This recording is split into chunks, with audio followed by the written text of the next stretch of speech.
हमारे नीचे उत्तर प्रदेश के गौरव, कानपुर के गौरव, कानपुर के स्वाभिमान विधानसभा अध्यक्ष माननीय सतीश महाना जी और रमेश अवस्थी जी आगे आ गए सर आगे दीप प्रज्वलित करते हुए आज के इस कार्यक्रम की शुरुआत हमारे बीच में राज्य मंत्री प्रतिभा शुक्ला जी भी साथ में हमारे बीच में देश की जाने वाली कवि और कवित्री साथ में सभी लोग उपस्थित हैं।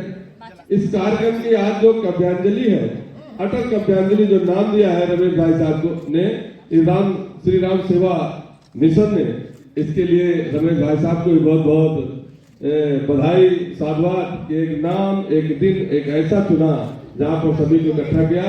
निश्चित तौर पर गौरव के क्षण है कि हमारे कानपुर के और उत्तर प्रदेश विधानसभा का जो नेतृत्व कर रहे हैं उसके मुखिया विधानसभा अध्यक्ष सतीश महाना जी हमारे बीच आज के इस कार्यक्रम की जो दीप कानपुर के कभी ने ओपनिंग करी वो जमा ही नहीं है और हम नहीं जमेंगे, कोई हमारी बदनामी नहीं है, ये पूरे कानपुर की बदनामी है। जब ये जाएंगे दूसरे शहरों में जाएंगे तो कहेंगे कि कवि सम्मेलन की ओपनिंग कानपुर के कवि ने करी, उतना जमा के आनंद आ गया। इसलिए जरूरी है आप हमारे लिए बजाइए, अपने लिए ताली जहां बजा के बजाते रहिए। तो मैं स्कूल में टीचर हूं, मैंने बच्चे से दूसरा क्वेश्चन पूछा, हमने कहा हिंदुस्तान में सबसे तेज उड़ने वाले पंछी का क्या नाम है? उसने जवाब दिया हाथी। हमने खड़े हो जाए तुम्हारे बाप क्या करते हैं? उसने कहा योगी जी की बुलडोजर चलाते हैं। हमने कहा बैठ जाओ, हाथी सही जवाब। भी कहा करते थे कि दुश्मन को कभी कमजोर मत समझिए। मेरे दादाजी भी अक्सर कहा करते थे कि कभी किसी को कमजोर मत समझिए, कभी किसी को छोटा मत समझिए। अगर आप किसी को छोटा समझ रहे हैं तो या तो आप उसे बहुत दूर से देख रहे हैं या फिर आप उसे बहुत गुरूर से देख रहे हैं।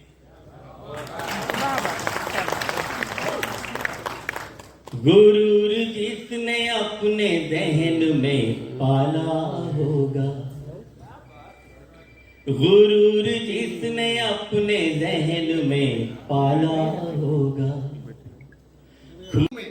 3 मुख्यमंत्रियों की वो हालत हो गई कि वॉशरूम भी जाते तो कांस्टेबल से पूछ के जाते हैं, sir may I go to toilet और नॉट।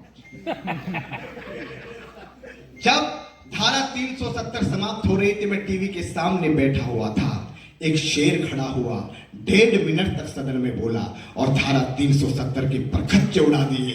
जब उन्होंने बोलना शुरू किया अमित शाह जी ने, तो सामने से कश्मीर का सांसद खड़ा हुआ कि आप ये बहुत गलत कर रहे हैं। उस समय मुझे भी अंदाजा नहीं था कि क्या होने वाला है। उन्होंने अपनी आवाज में कहा, अरे गुलाम नबी जी जरा थोड़ी देर के लिए बैठ जाइए। और 1.5 मिनट में धारा 370 खत्म। मैंने 500 का नोट रमेश अवस्थी जी को दिया कि मेरे पास खुले नहीं है, मुझे ओला की पेमेंट करनी है। तो इन्होंने कहा, इन्होंने मुझे 130 रुपए दिए। मैंने कि भाई साहब ये कौन सी बात हुई? तो बोला कि धारा 370 खत्म। करने को फिर एक कन्या, एक पिता की जवानी जली है। इसका थोड़ा सा इको बढ़ा दीजिएगा। दान करने को फिर एक कन्या, एक पिता की जवानी जली है।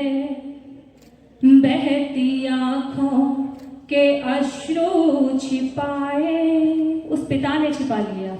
बहती आंखों के अश्रु छिपाए, अब विदा हो रही लाडली है। मैं विशेष तालियां नहीं चाहती, लेकिन अंत में बस आपसे चाहती हूँ इस गीत के अंत में मेरा साथ दे दीजिएगा ताकि यह गीत सफल हो जाए। और मैं पीढ़ा रखने की कोशिश कर रही हूँ। जब लड़की ससुराल पहुंचती है तो उसके सपने क्या होते हैं वो सुनिएगा। अपने पीहर की यादें समेटे, खूब सपने नयनों में सजाए। थोड़ा जल्दी पढ़ने का प्रयास करूंगी। अपने पीहर की यादें समेटे, खूब सपने नयनों में सजाए। मायके से दिया था जो माने, सासरे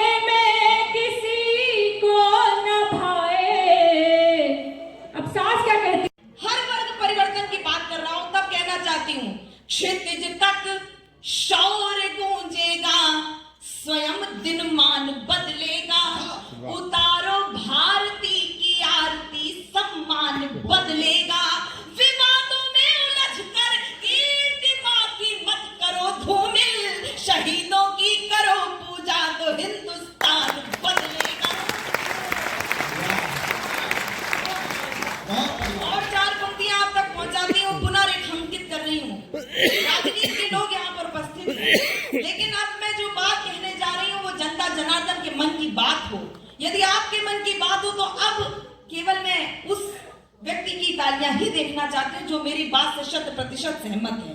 मंच से भी आग्रह करूंगी कि विवश होकर तालियां न बजाएं। अगर माटी के पुतले देह में ईमान जिंदा है, अगर माटी के पुतले देह में ईमान जिंदा है, तभी